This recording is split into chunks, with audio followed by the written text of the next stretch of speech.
Now, you might think from the last recording that we're paralyzed, all of us, by indecision in this uncertainty. But we're not.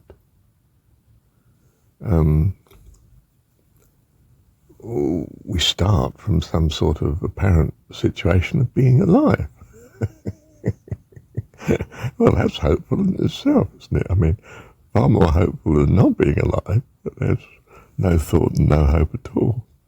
So that seems to necessarily give us some sort of, albeit shaky, foundation of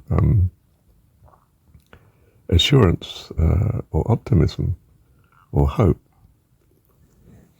And indeed, I argue, don't I, that if you review all the good things that have happened here today and yesterday and previous years and so on, if you track down the miracles of your life, so to speak, your hope rises greatly. And from hope springs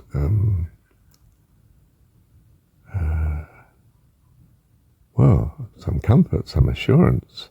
You start to trust in certain things. You have a sort of openness of mind that is willing to trust certain things. What we call an optimism comes from hope. And tracking it back, just as I've said here, the hope comes of thinking about those things that are good as you understand it in your life. Hope, of course, brings this sort of assurance and happiness and peace of mind and willingness to act on certain things and whatever the consequences of those actions are, some of which will be good and some won't be so good, and you'll gravitate towards wanting those things that are good, of course, by definition, really.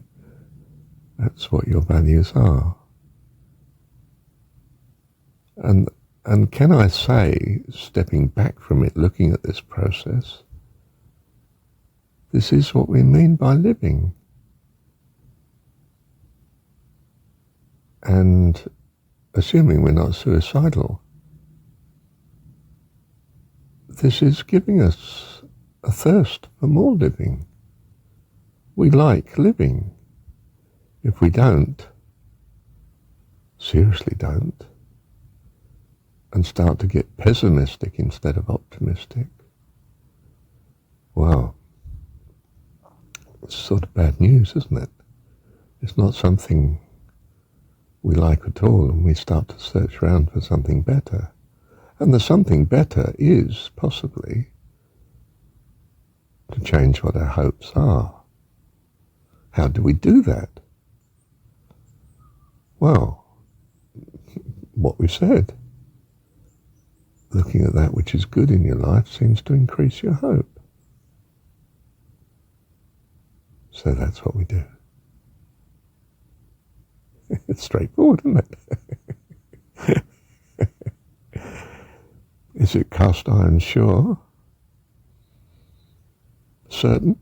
No, I don't suppose it is. Does it work? Ah, well, taste and see.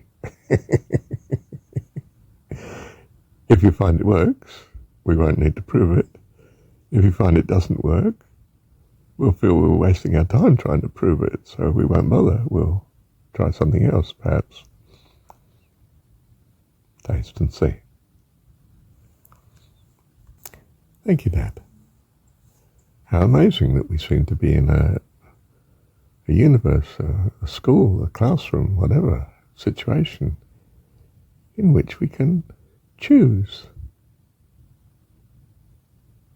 to look at all that's good and lovely, or choose not to, or worse perhaps, find that we're just looking at all that is not good and lovely.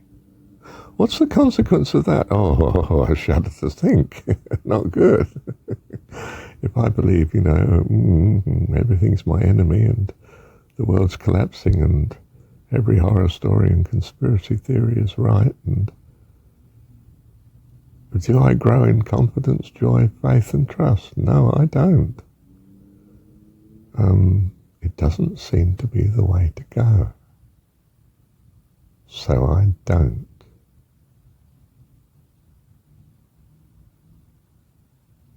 Ah.